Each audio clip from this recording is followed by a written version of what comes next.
नमस्कार साथियों, मैं मनीष भारती संस्कृति पीसीएस प्लेटफॉर्म पर आप सभी का स्वागत करता हूं। साथियों, जैसा कि जानते हैं, बीपीएससी के प्रारंभिक परीक्षा को ध्यान में रखते हुए हम लोग प्रत्येक दिन पिछले एक वर्ष के करंट अफेयर्स का रिवीजन करते हुए आए हैं। आज लेक्चर नंबर 45 तक पहुंच गए हैं। प्रत्येक दिन 10 टॉपिक लाते हैं, 10 टॉपिक से 10 क्वेश्चन लाते हैं करंट अफेयर्स का। ठीक है, तो आज के पहले प्रश्न पर चलेंगे। ये पहला प्रश्न है, जैसा कि मैं कहते रहता हूं कि हर प्रश्न का जैसे एक है उसका जवाब क्या होगा कमेंट बॉक्स में लिख करके बताते रहिए। आज का जो प्रश्न मैं पूछा करता हूं एक आप लोगों के लिए, जो कह सकते हैं एक असाइनमेंट देता हूं आपको, वह आज का ये है। और ये बता दूं कि ये बीपीएससी में पूछा जा चुका है। बिहार में जान रहे हैं कि बहुत ज्यादा वैकेंसी आया है, 1900 से ऊपर वैकेंसी की बात की जा रही है। तो ध्यान रखिएगा, अब की बार बीपीएससी पार होना चाहिए। अब नहीं हुआ तो फिर कभी नहीं होगा, इसलिए बहुत ज्यादा वैकेंसी है।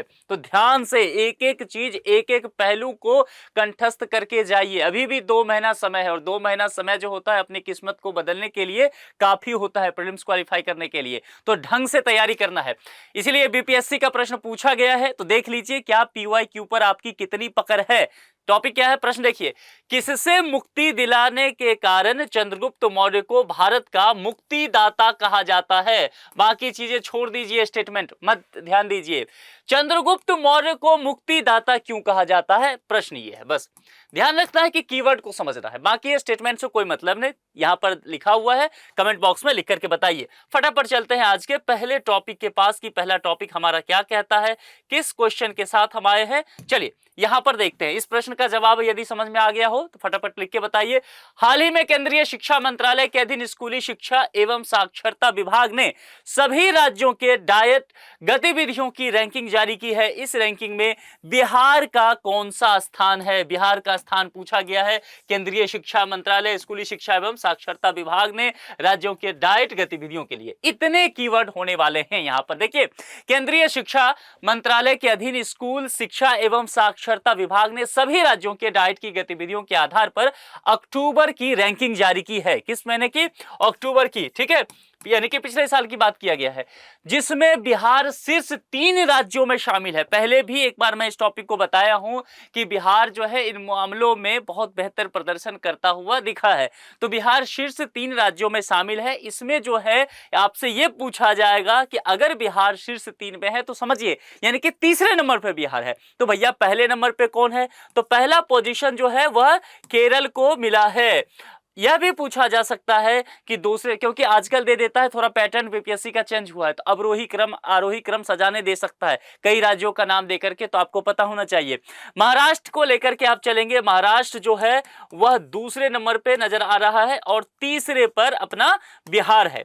ठीक है, तो ये बातें आपको ध्यान में रखना है। ठीक है, अब यहां पर बी विकल्प के साथ आप जाएंगे। ठीक है, तो ये चीजें ध्यान रखना, स्क्रीनशॉट लेना है तो ले लीजिए। चलिए दूसरे पर चलते हैं। निम्नलिखित में से बिहार में कहां पूर्वी क्षेत्रीय परिषद की 26वीं बैठक आयोजित की गई? ये इंपॉर्टेंट है, 3 स्टार लगा लीजिए। ठीक है, क्योंकि यहां पर जो है ये पूर्वी क्षेत्रीय परिषद को लेकर के बातें किया गया है। यहां पर 4 विकल्प है, आपको लोकेशन पूछा गया है। केंद्रीय गृह एवं सहकारिता मंत्री कौन है? केंद्रीय गृह और सहकारिता मंत्री, तो ध्यान रखना है जो देश के जो गृह मंत्री हैं वही सहकारिता मंत्रालय भी देखा करते हैं। ठीक है, तो इन्होंने, अमित शाह जी, कहने का मतलब अमित शाह जी ने बिहार की राजधानी पटना में पूर्वी क्षेत्रीय परिषद की 26वीं बैठक की अध्यक्षता की थी। जो भी होम मिनिस्टर होते हैं देश के, वही जो है पूर्वी क्षेत्रीय परिषद वगैरह की स्थिति को देखते हैं। ठीक है, तो अमित शाह जी का नाम ध्यान रखिएगा क्योंकि यह पूछा जा सकता है, और पटना यहां पर इसका सही जवाब होगा, यह आपको ध्यान रखना है। आगे बढ़ जाए। निम्नलिखित में से बिहार के किस एयरपोर्ट से हेलीकॉप्टर सेवा की शुरुआत की गई है? लगातार बिहार में जो है एयरपोर्ट जो है वह चर्चा में आ रहा है, और जब से केंद्रीय बजट 2024-25 में बिहार को 59,000 करोड़ रुपए का फंडिंग दिया गया है, इंफ्रास्ट्रक्चर पर बहुत ज्यादा बातें की जाने लगी है। इसीलिए कह रहा हूं कि बार बार ध्यान दीजिएगा, यहां से प्रश्न पूछे जाने की प्रबल संभावना है। और उसमें भी एक एयरपोर्ट है जो कि मिथिला वाले क्षेत्र में पड़ता है, उसी एयरपोर्ट को लेकर के बार बार चर्चा किया जा रहा है, और वह एयरपोर्ट है दरभंगा एयरपोर्ट। ठीक है, तो दरभंगा एयरपोर्ट को लेकर के ही हम देखेंगे कि वहां पर हेलीकॉप्टर सेवा की शुरुआत भी किया गया है। यह बात आपको ध्यान रखना है। अब इसके माध्यम से क्यों दरभंगा एयरपोर्ट ही क्यों? क्योंकि देखिए दरभंगा एयरपोर्ट का जो लोकेशन देखेंगे, अगर बिहार के नक्शे को रफ वे में हम इस तरह से ऐसे बना लेते हैं, ऐसे। और ये तो यह एरिया जो है यह दरभंगा कमिश्नरी यहां पड़ेगा, तो ये पूरा क्या हो जाता है यहां से नेपाल, इधर आगे बढ़ेंगे तो नॉर्थ ईस्ट हो जाता है ना, भारत का नॉर्थ ईस्ट। तो यह एरिया जो है दरभंगा का लोकेशन वह उसे समृद्ध बनाता है, यानी कि पर्यटन के दृष्टिकोण से यह एरिया बेहतर है। लोग यहाँ एयरपोर्ट से दिल्ली से मान लेते हैं पहुंचेंगे दिल्ली से दरभंगा, और उन्हें नेपाल जाना है तो एयरपोर्ट से यहां से हेलीकॉप्टर लेकर के जा सकते हैं। यहां से उन्हें नॉर्थ ईस्ट जाना है, असम जाना है, नागालैंड जाना है, मणिपुर जाना है, अरुणाचल प्रदेश जाना है, त्रिपुरा जाना है, यहां पर दार्जिलिंग जाना है, तो ये लोकेशन उनके लिए सबसे बेहतर है। वो दरभंगा दिल्ली से जाएंगे, बेंगलोर से जाएंगे, कोलकाता से पहुंचेंगे, बेंगलुरु से पहुंचेंगे और दरभंगा से हेलीकॉप्टर लेकर के बाकी जगह चले जाएंगे। मामला समझ में आ गया? यानी कि पर्यटन हवाई दृश्य का आनंद लेने की बातें भी क्या गया। एक होता है ना, एक तो पर्यटन यहां से हो गया, दूसरा एरियल व्यूज लेना है ना, आसपास की चीजों को देखना, तो ये चीजें भी किया जा सकता है। चूंकि इधर से ही आगे चलेंगे, नेपाल होते हुए आगे हिमालय तक निकल जाएंगे। तो अभी शुरुआती स्तर पर है, लेकिन इसका विस्तार निश्चित तौर पर किया जाएगा। तो दरभंगा एयरपोर्ट ध्यान रखिएगा, दरभंगा एयरपोर्ट को लेकर के बहुत सारी बातें की जा रही है। यह भी सूचना मिला है कि हाल ही में मतलब आप मान के चलिए कि कुछ इधर के कुछ दिनों में प्रधानमंत्री जो है दरभंगा एयरपोर्ट के दूसरे टर्मिनल का उद्घाटन करने वाले हैं। डिजिटल फॉर्म में ही बता देता हूं, जब भी ये आ जाए अलग से नोट करके रख लीजिएगा, इसी टॉपिक के साथ ये प्रश्न में आ सकता है। ठीक है, तो यहां पर ये बातें आपको ध्यान में रखना है। चलिए आगे बढ़ जाते हैं। हाल ही में जारी एनसीआरबी की एक रिपोर्ट के अनुसार नकली शराब पीने के कारण पिछले साल 2022 में कितने लोगों की मौत हुई थी। हमें मौत के आंकड़े आपसे नहीं पूछे जाएंगे, ध्यान रखना है ना, ऐसे भी प्रश्न नहीं बनते हैं, लेकिन ध्यान क्या रखना है, एनसीआरबी की एक रिपोर्ट, बस ये इंपॉर्टेंट है। ठीक है, यहां पर आपको ध्यान रखना है, अलग से मैं यहां पर आपके लिए होमवर्क दे रहा हूं, और इस टॉपिक को 3 स्टार लगाइए, सिर्फ एनसीआरबी की रिपोर्ट को। क्योंकि रिपोर्ट सूचकांक ऐसे जो चीजें होती है वहां से प्रश्न देखेंगे, पीवाईक्यू में पूछा जाता है, तो यहां से प्रश्न रहने के पूरे चांसेज है।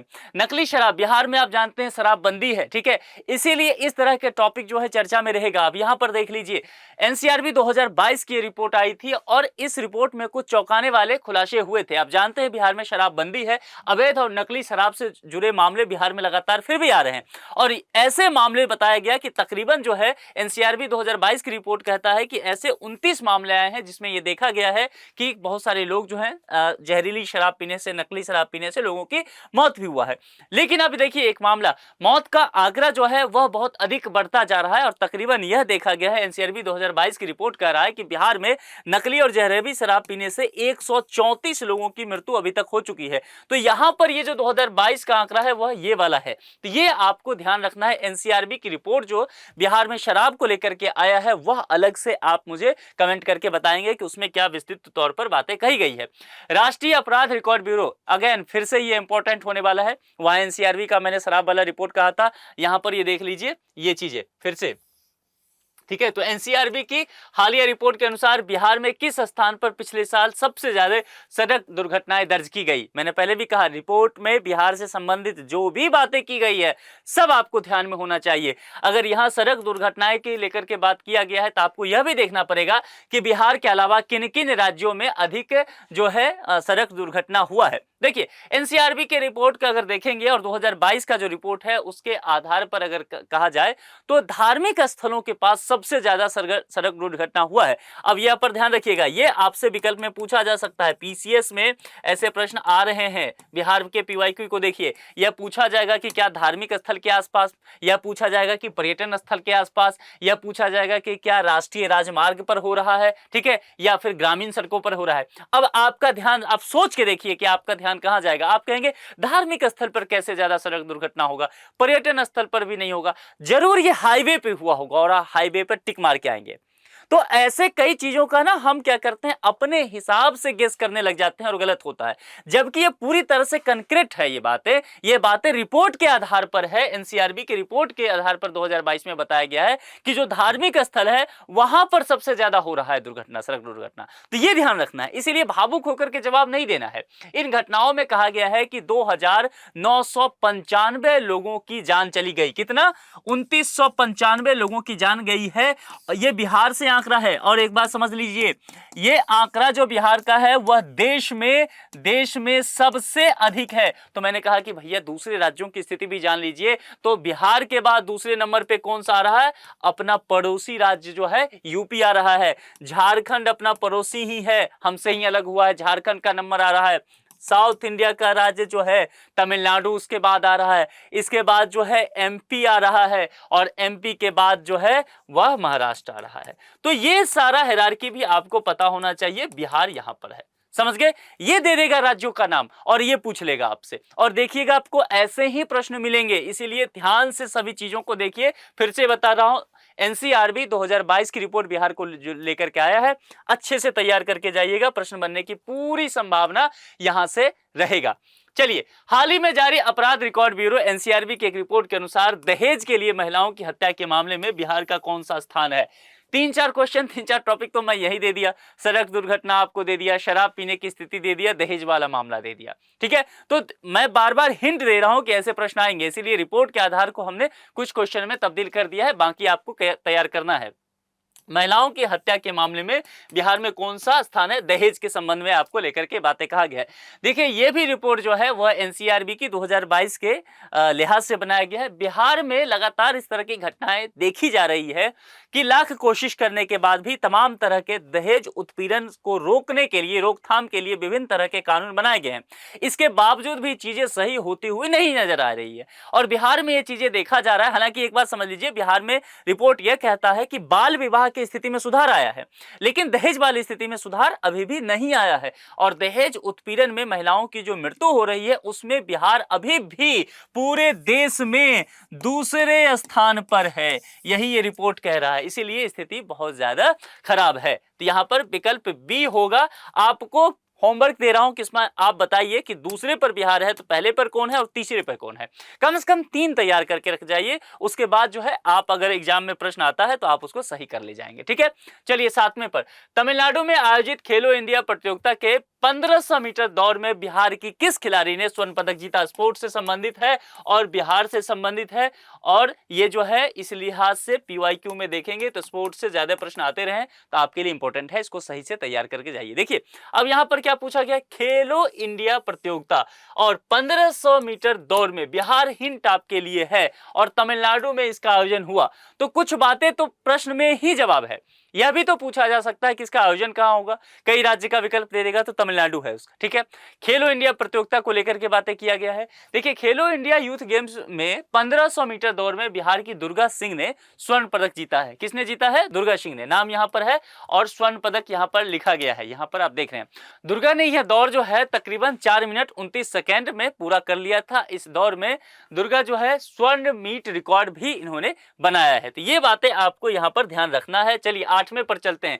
किस बिहारी को टिकुली पेंटिंग कला का भीष्म पितामह कहा जाता है, जिन्हें हाल ही में पद्म पुरस्कार से सम्मानित किया गया है? 5 स्टार लगाइए, 5 स्टार लगाइए, याद रखना ही है। क्यों? क्योंकि आर्ट एंड कल्चर से ये चीजें हैं। दूसरी बात, पद्मश्री पुरस्कार यहां पर है, भीष्म पितामह देखिए, और यहां पर बिहार से संबंधित व्यक्ति हैं, तो बिहार से संबंधित जो चर्चित व्यक्ति वाले प्रश्न होते हैं, एक यहां से बनने की पूरी संभावना है। ठीक है, देखिए अशोक जो है टिकुली पेंटिंग के लिए प्रसिद्ध व्यक्ति माने जाते हैं। क्या नाम है इनका पूरा? अशोक कुमार विश्वास। ठीक है, इन्हें इस कला के लिए भीष्म पितामह कहा जाता है, यानी कि इनसे बेहतर इस कला में कोई नहीं है। अब इसके में समझिए, भीष्म पितामह महाभारत वाला कैरेक्टर, बहुत महान कैरेक्टर, सबसे बुजुर्ग व्यक्ति, बहुत सभी को प्रशिक्षण ज्ञान देते रहते थे।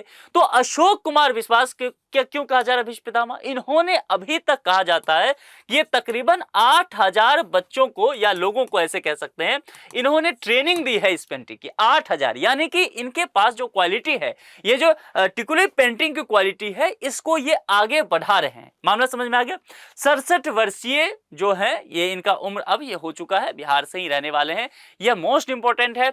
पद्मश्री पुरस्कार दिया गया है। भारत में नागरिक पुरस्कारों की बात करें तो पद्मश्री जो है वो 4थे नंबर पे आता है। पहले नंबर पे भारत रत्न, दूसरे नंबर पर पद्म विभूषण, तीसरे नंबर पे पद्म भूषण और चौथे नंबर पे पद्मश्री। तो ये हायरार्की याद रखना है, कई बार यही हायरार्की उठा के पूछ देगा। आप सब कुछ पढ़ के गए, ये नहीं पूछेगा, उसके इर्द गिर्द पूछेगा, आप कहेंगे करंट अफेयर से आया नहीं। भाई करंट अफेयर से है, पद्मश्री है चर्चा में। आयोग जो है डिट्टो ये नहीं पूछेगी, उसके इर्द गिर्द जाके पूछेगी प्रश्न। इसलिए हर चीज तैयार कर लेना है। जवाब मिल गया है 8वां का। चलिए 9वें पर, बिहार के किस बालक बालिका को प्रधानमंत्री राष्ट्रीय बाल पुरस्कार 2024 से सम्मानित किया गया है? अगेन 4 स्टार लगाइए।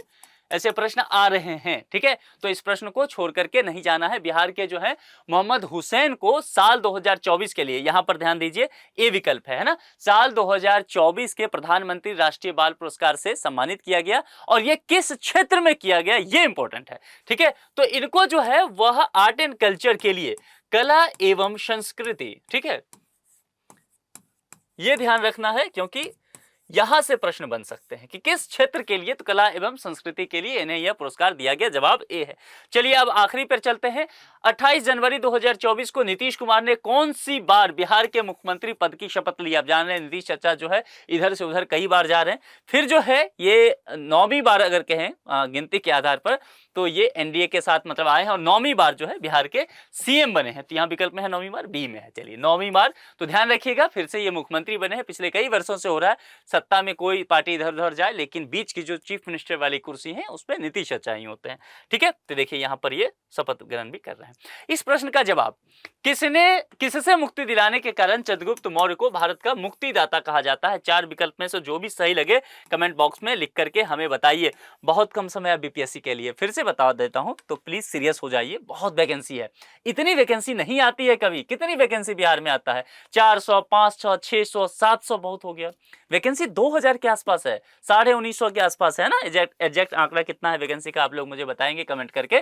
तो आप देखेंगे इसमें एसडीओ का सीट बहुत ज्यादा है, डीएसपी का सीट बहुत ज्यादा है, राजस्व अधिकारी का सीट है, यानी कि लेवल 9 के जो सर्विसेज हैं, लेवल 9 के सर्विसेज में बहुत ज्यादा सीट है। उसके बाद लेवल 7 में भी बहुत ज्यादा सीटें हैं। तो कुल मिलाकर के आपके लिए सुनहरा मौका है। लगातार संस्कृति पीसीएस चैनल से जुड़े रहिए। अब एक दिन में 10 टॉपिक करंट अफेयर्स का करा दिया जाता है, उसको अच्छे से तैयार कीजिए, नोट्स बनाइए। और ये 44वां लेक्चर है। ठीक है, 44वां लेक्चर के हिसाब से देखेंगे तो प्रत्येक दिन मैं 10 टॉपिक करा देता हूं, क्वेश्चन ही नहीं 10 टॉपिक। तो यहां पर क्या है, 440 टॉपिक करंट अफेयर्स का आप कर चुके हैं अभी तक। ध्यान रखिए, जो लोग मेरा पिछला लेक्चर नहीं देखे हैं प्लेलिस्ट में जाकर के 1 से लेकर के 44 तक बैठ करके देख जाइए, नोट्स बनाइए सभी पर।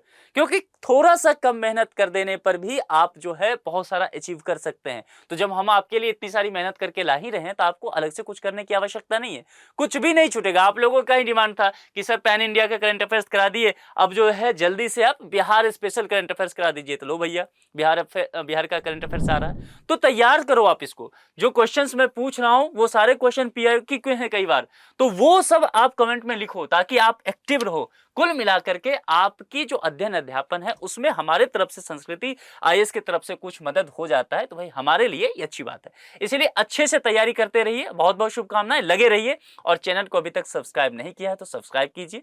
अपने यार दोस्तों को बताइए कि भाई सीरियस कैंडिडेट हो तो आ जाओ, यहाँ पर तैयारी हो रही है लग करके। अभी 2 महीना तक, आखिरी दिन तक ये आपको करंट अफेयर्स मिलता रहेगा। हम लोग चर्चित व्यक्ति का भी ले आएंगे, स्पोर्ट्स से भी लाएंगे, फिर विभिन्न टॉपिक के हिसाब से आखिरी 10-15 दिन में दे दूंगा ताकि हर चीज आपके पास पूरी तरह से रिकॉर्ड हो जाए। ठीक है, तो इसी वादे के साथ कि फिर मुलाकात होगी। अपना बेहद ख्याल रखिए, पढ़ाई जारी रखिए। बहुत बहुत शुभकामनाएं।